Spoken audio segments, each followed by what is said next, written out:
Think Roman sport, think Roman spectacle, and you'll very likely think gladiators in the Colosseum. But actually, it was chariot racing that was a much bigger deal in Rome.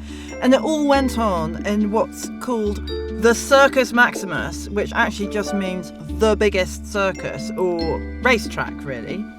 So if you know the Roman phrase bread and circuses, that's what the circus bit is on about. It's not Coco the clown. Or trapeze artists, happily. You have to imagine maybe 8 young men in horse-drawn chariots racing up and down a narrow track round perilously tight corners in front of up to 250,000 spectators. 250,000 people. It just blows my mind how big it was. That is over twice the capacity of the biggest football stadium in the world now. And it's an incredible number. What was a day at the races like in ancient Rome? What did the emperor get up to in his stand? Was it anything like our own big sporting spectacles? And Mary, how did 250,000 people go to the loo? We will come to that.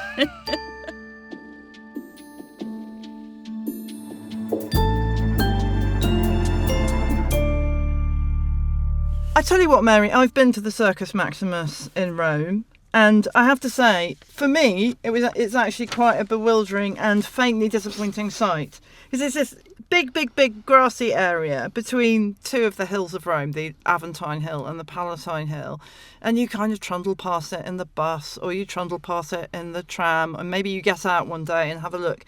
And it's just these big grassy area, long elliptical area with banks, grassy banks.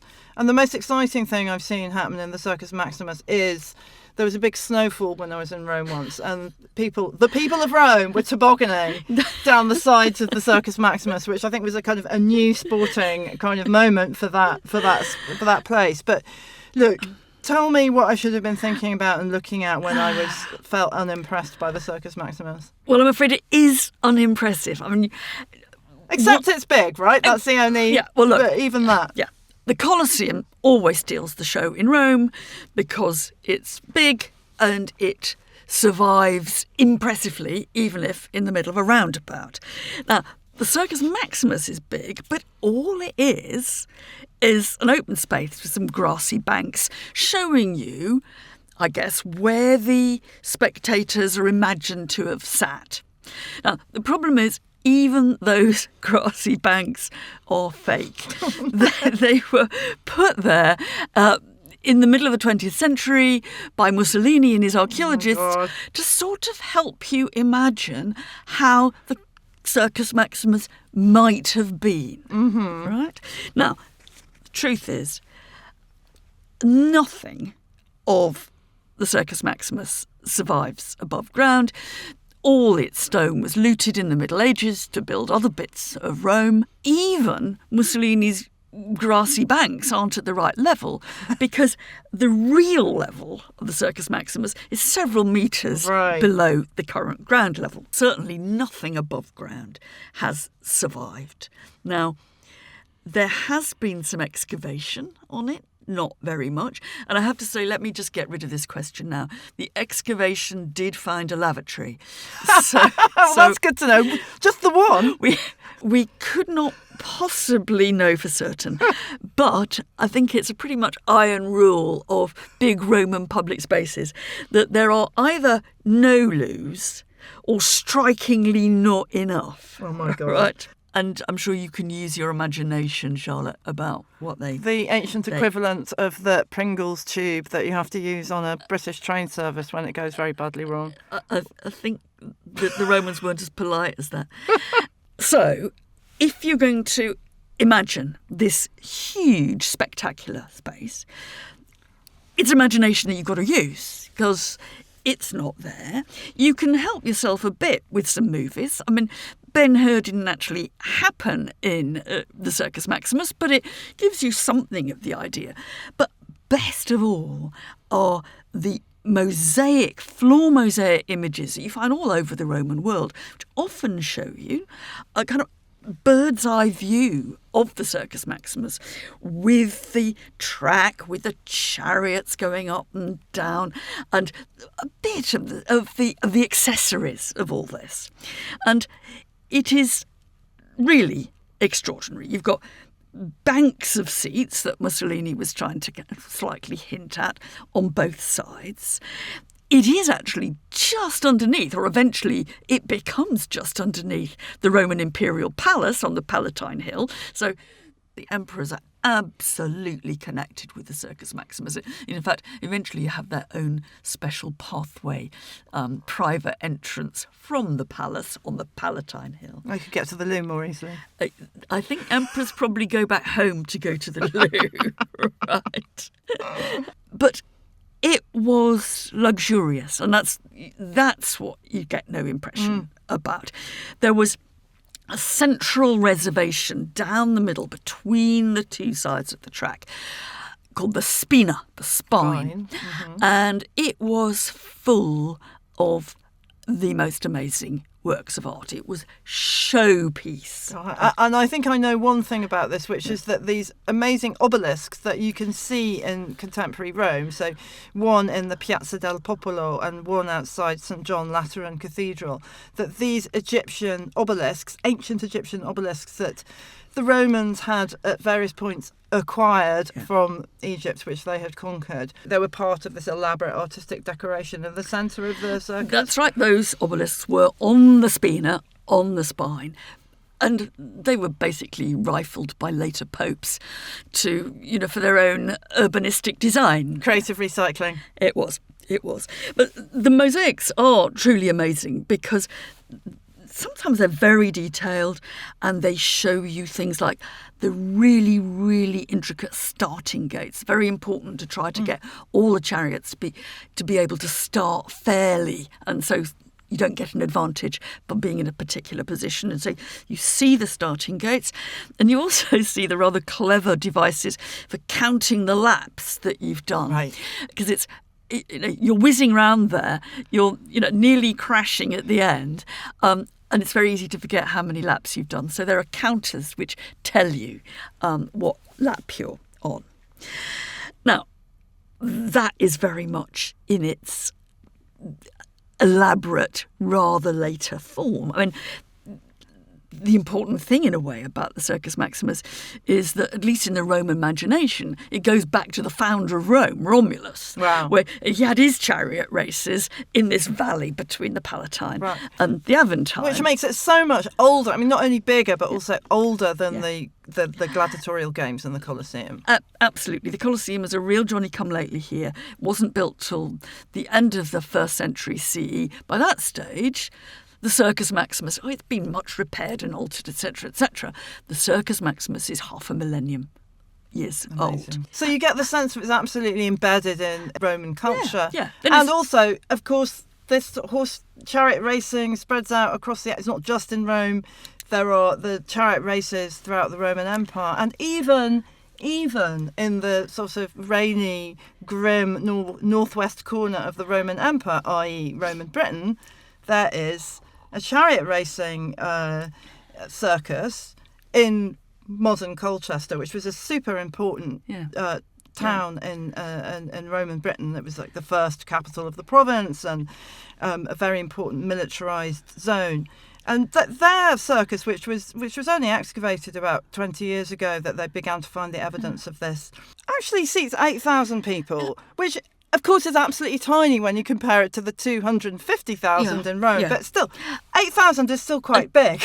And it's not much more disappointing than the Circus Maximus in Rome itself. I mean, they have reconstructed some of the starting gates, and at Colchester, just like in the Circus Maximus, you can see the spina, and you can start to work out that it was on very much the same plan. It didn't have the obelisks and all that, but basically it's a mini Circus Maximus. And there are actually really gorgeous charioteer mosaics in Britain as well. There's a really lovely one in the museum in Hull, and it shows a sort of chariot and it's horses and driver head on. So you're looking straight into the horses' faces, and it's almost like the charioteer is coming towards you. And I guess it's evidence of this quite wealthy, prosperous part of Roman Britain in the late part of the Roman British period. What I also want to know, Mary, that I don't know that much about, is how were these races actually organised? Like, there were teams, the emperor was super involved. How did it actually work? Yeah. Well, I think we have to reckon there were huge differences over the history of the races. I mean, if you reckon that it's going back to, let's say, the 6th century BC at least. I mean, the Romans believed that Romulus, the founder of Rome, organised horse races. Oh, really? Here, chariot races here. So it goes back as far as you can see, and it goes on as far as you can see till Rome, essentially, as a city, almost collapses. Vast differences over that period, but I think that the easiest thing to do is to parachute down, I suppose, on the 1st century CE, 2nd century CE, when we know a bit more about it than for particularly those very early periods. And by then, there were races on dozens of days a year, for a start. They were much more frequent than gladiatorial display. That's another thing which kind of gives them something extra over gladiators. They were usually, it seems, bankrolled by the emperors themselves by this point. It must have been different before there were any emperors. But they used as middleman contractors usually four commercial stables of horses, chariots and charioteers who provided the competitors. And these were known by colours, and they lasted throughout the Roman Empire. There was the blue team, the green team, or stables, the reds and the whites. Now, one emperor, Domitian, at the end of the 1st century, does try to add the purples and the golds, but it did not. Fancy colours. Didn't take off. And we know that there's commercial money at stake here. We know that in some ways this is big business, because there's a lovely story, I think it's under Nero, where the stables think they're not getting paid enough to provide the whole kit and the gladiators and stuff, and they threaten to kind of walk out. And in the end, I think what they say is, OK, you're going to have chariot racing, but it's going to be pulled by dogs, not horses. Well, suddenly getting visions of, the Arctic. and that really upstages the emperor, and a solution is found. So we've got this, it's a big commercial operation that can only have come into being by the 1st century BC, 2nd century CE, at the very earliest. And they're contracting to lay on these displays. And normally, and it must have differed from one occasion to the next, but people say that the normal rule is that you've got 24 races a day, and they regularly do 7 laps. And there is big prize money. But, on the other hand, it is extraordinarily dangerous. And that's again where Ben-Hur gives you something of the right feel of how dangerous. I mean, do we know about fatalities and injuries, or is this all just we know it must have been dangerous because it clearly was? Well, actually, that's one of the things that the mosaics help you with, because you can guess when you look at it. You can say, I know when I look at this, or we've got these people whizzing around the track. It's going to be those turning points. Yeah. It's what you do at the end. It's all right going up one side of the track and down the other, but how do you get around the corner? And there are some of those mosaics which really vividly show you crashes. And the crashes, of course, are happening near the corner. And they're called shipwrecks, naufragia in Latin. And so the idea is that you get a shipwreck at the corner. And you look at these things and you also, add in your own imagination. And it does start not only to make you slightly frightened about the danger of all this. And there are tombstones of some chariot racers who've come to a rather early end. But you think, the mess. I start to think the staff that must have been required to really host 24 races in a single day. A lot of people clearing up the mess. A lot of, yeah. The charioteers, though, are quite interesting. Yeah, did they make... I mean, in my mind, they made a lot of money. Is that right? If they could do. If they didn't die. If they didn't die. I mean, it's a kind of zero-sum game. If you come out ahead, the prize money is substantial. Most of these, this is not an elite sport. Mostly the people who go into chariot racing, are slaves or ex-slaves. But they can make a huge amount of cash from the prizes. And there is one in particular that has always captured my imagination. And he's a guy who's from the Spanish Peninsula, and his name is Gaius Apuleius Diocles. And he has a monument put up to him. It might be his tomb, it might not be. When he's obviously finished his career, and at age 42. Well, it lasted quite a long time then. It lasted quite a long time. And he is a real busy chariot racer. But he takes home in prize money, because this monument details everything he wins. His total prize money was 35,000 and something sesterces. Now, it's always very... A lot, but what does that actually mean? Is that a big number? Very hard to put it into modern terms. But it would be... Well, it's the equivalent of the fortune of about over 30 average senators, the really top-notch in Roman society. So we're looking... This is Cristiano Ronaldo kind of realms of... super vast quantities of money. It's enormous wealth. Enough to provide the population of Rome with free grain for a year. It's enough to pay for several months of the complete expenses of the Roman army. I mean, this is... Oh, wow, that's big money. This is whopping money. And people claim that this guy, Diocles, is throughout the history of the planet, is the sports person who has won the most prize money ever. So it is dream on Ronaldo. Yeah. What is amazing about it, though, and I think that this shows you another side to the races, is that in this monument, whatever it was, commemorating this super successful charioteer, it details in microscopic detail the number of wins he had, how he had them.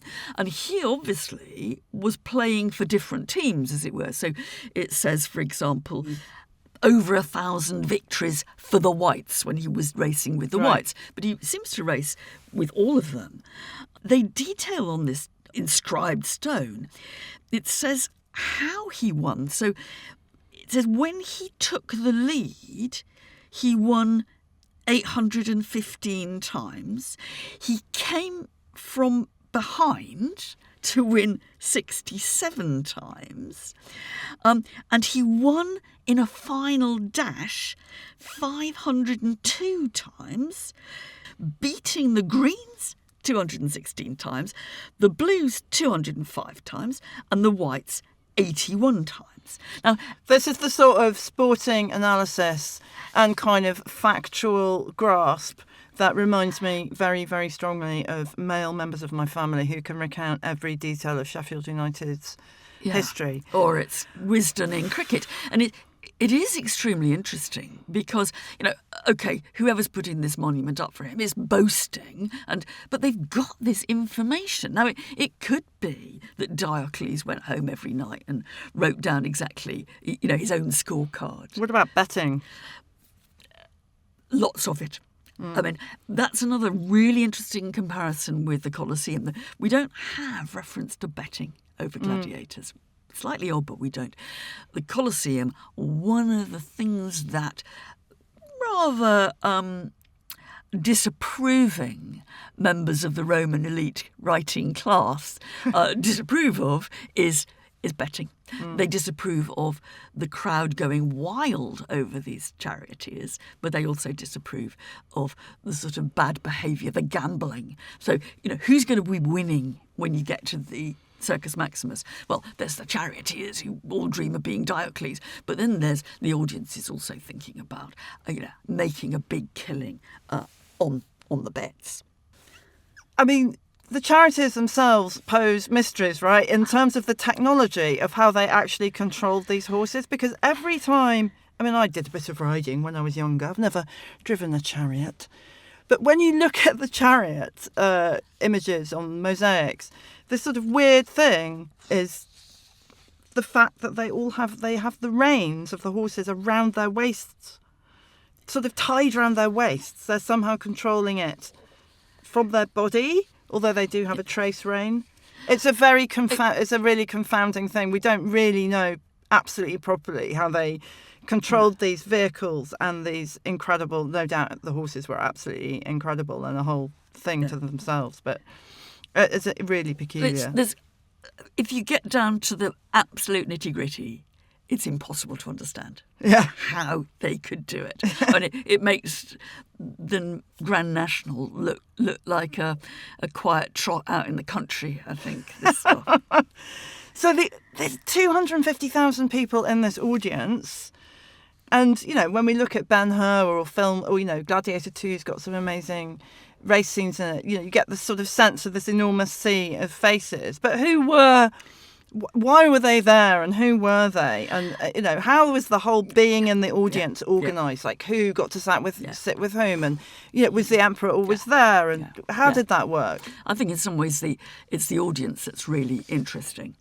And there are certain rules about the audience. It seems that for most of Roman history, the posh sat at the front by law. The senators are on the front row, and then the next rank down, got to sit on the front row. The equestrians are behind.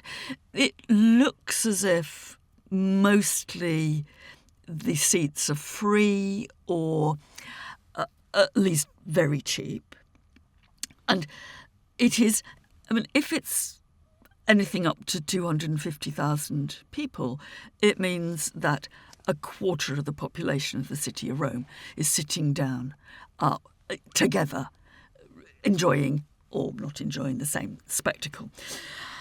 And so the spectators are absolutely key to this. But, you're right. Number one spectator is, by the time we get to the period of one-man rule, is the emperor. And he has his own box, and it's very close to the finishing line so that he can see the winning streak of the lucky charioteer. It's clear that he must have, at least by the end of the 1st century CE, he came down specially in his own private path from his palace and into his own box. It was nevertheless dead high risk, I think, for the Roman emperor, because sitting there, he was always under scrutiny. So that the spectators, they're looking at the races, but there's going to be plenty of free time when what they're doing is they're observing the emperor. When we say brazen circuses, this is mass entertainment offered to the people by the emperor in order to sort of keep them happy. Is that the idea? Well, yes, and that's one way of putting it. And of course, we know the phrase brazen circuses is a quote. It's a quote from a Roman poet, a Roman satirical poet who's sort of complaining about how dumb the Roman people are and how they're easily satisfied by handouts of food and this mass entertainment. So what's that dynamic? He's showing his generosity. I am giving to my people what they want to see, but also he's constantly being watched, and his behaviour is always being analysed and critiqued. So, for example, if you don't show up very often, that's bad news. Right. He's paying for all this, but he's not coming. Julius Caesar, he got into terrible trouble because he brought his correspondence along to do during the races. And people thought that this was, as it were, not taking seriously the people's pleasure. And, you know, I think we can understand how that might work now. Imagine what the popular press would say if poor old Prince William went to the cup final and was spotted using his smartphone to do a bit of his email. Very bad news. Very, very bad luck. And so there are bad ways you can behave as emperor. There are also good ways. The Emperor Trajan, for example, gets good press because he comes out of his box and he takes an ordinary seat with the people. I wonder how ordinary it really was. Yes, and how often it was, once or twice. But I think that the real central edginess, actually, of the whole occasion, apart from the appalling shipwrecks that you're going to watch, is that after the end of Roman Republican democracy, this is where the emperor faces his people in really, really large numbers. If the people want to make a point, if they've got grievances, which they frequently do have, they make those clear at the Circus Maximus. So this is kind of, instead of mass democracy, it's a moment where you can make some kind of demonstration of something you want. Interestingly, a Jewish historian in the 1st century CE, a man called Josephus, has observed, he's in Rome, observes what goes on in the Circus Maximus, and he makes that point absolutely, that this is where popular protest happens. Josephus also describes an occasion in 41 CE under Caligula where, what are they asking about? They'd like some lower taxes, please. Oh, something's never changed. That's right. And Josephus says Caligula didn't give in. In fact, what he did was he sent some soldiers among the protesters and killed the leading protesters. He then said, OK, now on with the games again. And you think, oh my God, bloodbath. God, the atmosphere will be absolutely terrible. Anyway, a later one, again, it's a bit predictable in subject matter. The people are protesting about food shortage, rising prices. And there the protesters kind of launch a load of innocent children onto the track in order to make their point. Wow. And the account we have of this says, and they were led by a scary old lady. Well, don't mess with the old women. And normally it looks as if the emperor gives in to what's demanded of him. If you arrange a good demonstration in the Circus Maximus, you're likely to get your way. Now, of course you are, because we've got 250,000 people, and that is uncontrollable. So the emperor is programmed to give in.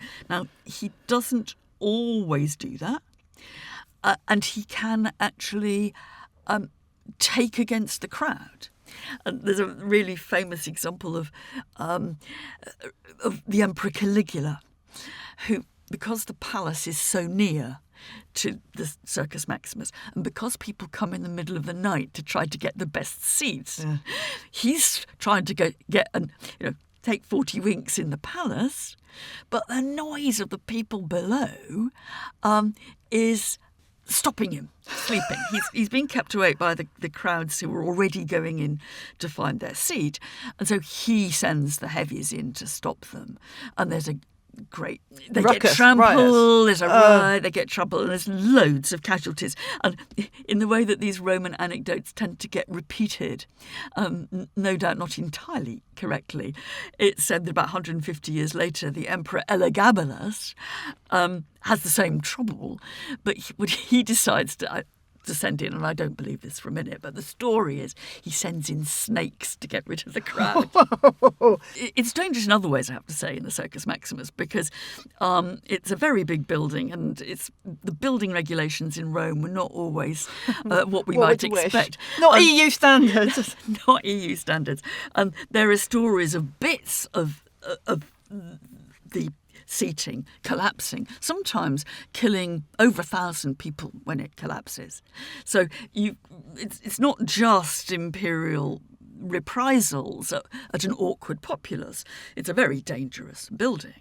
And I think the emperor is very much drawn to, if he has any sense, to become one of the people. And so emperors have their favourite charioteering teams, and they're well known to be supporters of either the blues or the greens or whatever. And that's partly to make them one of us, because it's clear that that's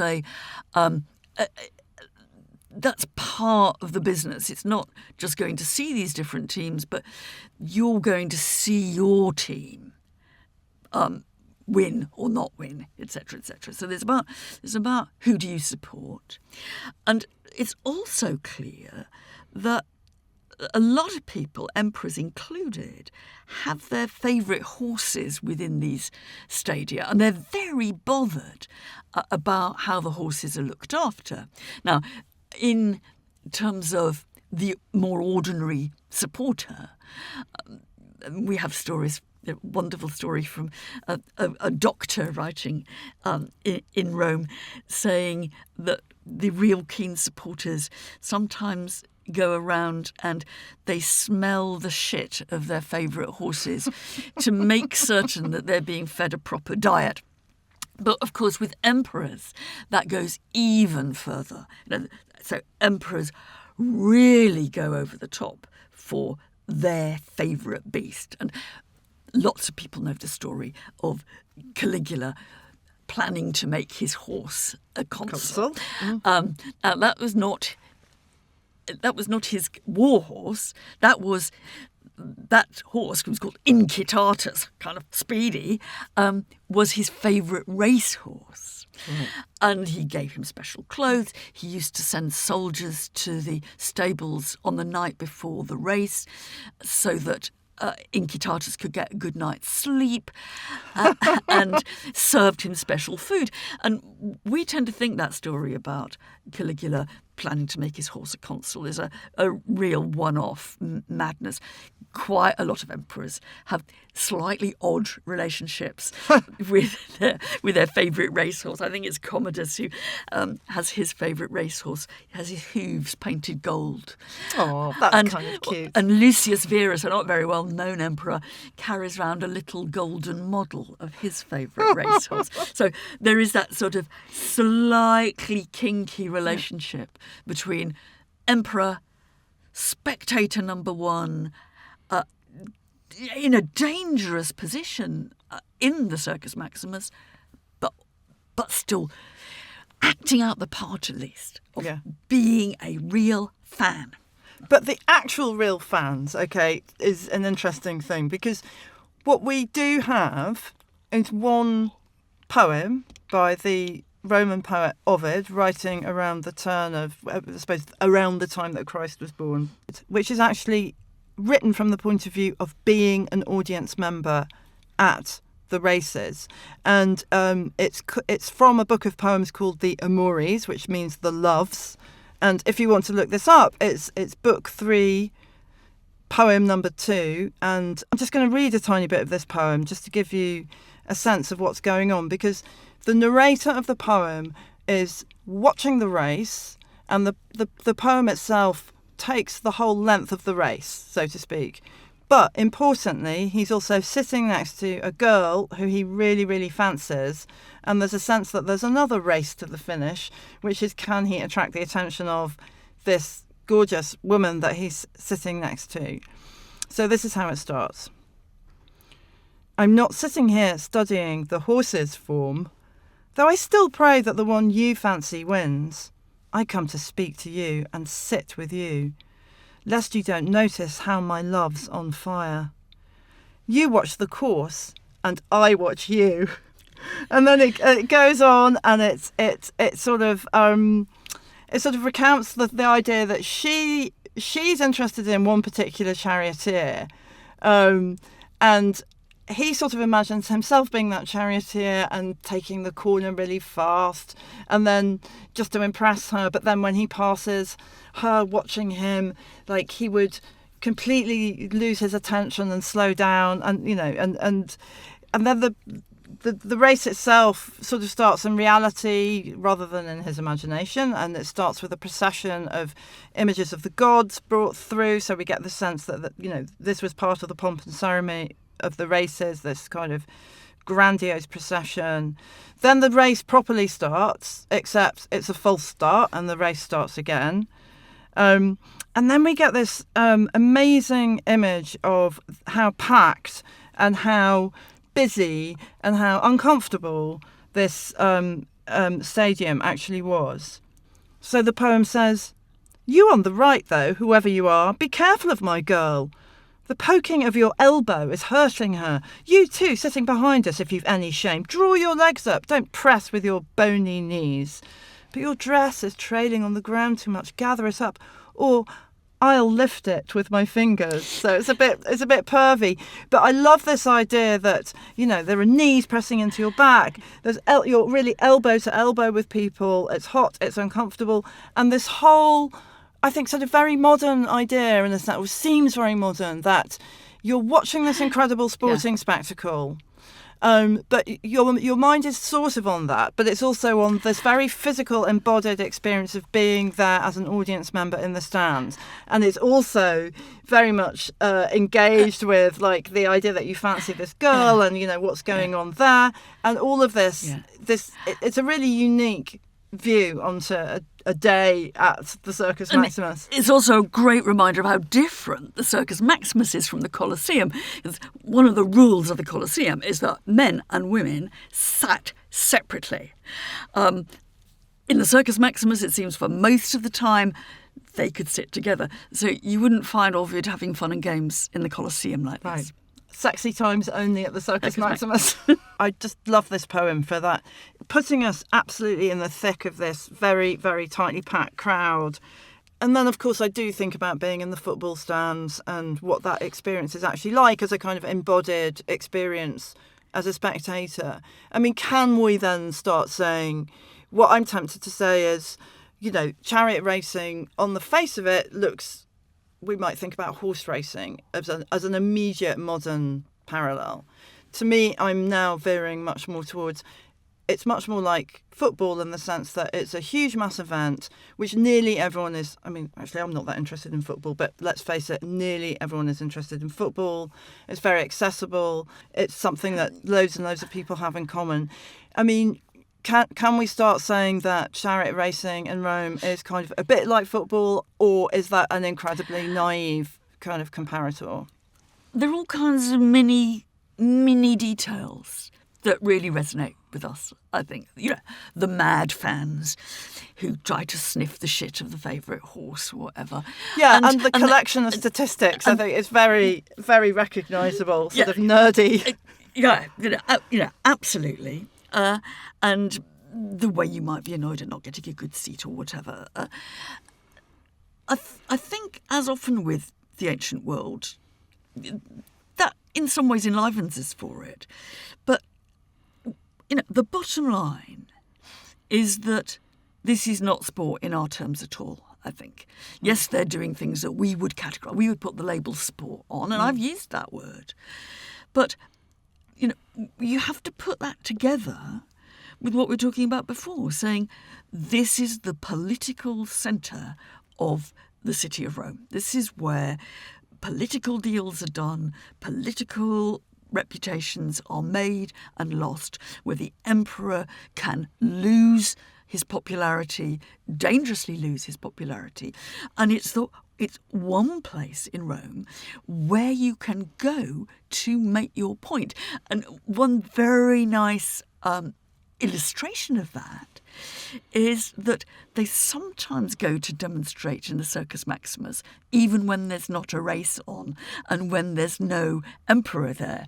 It seems to me that it is the Circus Maximus came to be a bit like Trafalgar Square in London in our version, that it is the place that you associate with popular demands and popular Yeah, protests. so it's a place of assembly and dissent in the way that Trafalgar Square might be.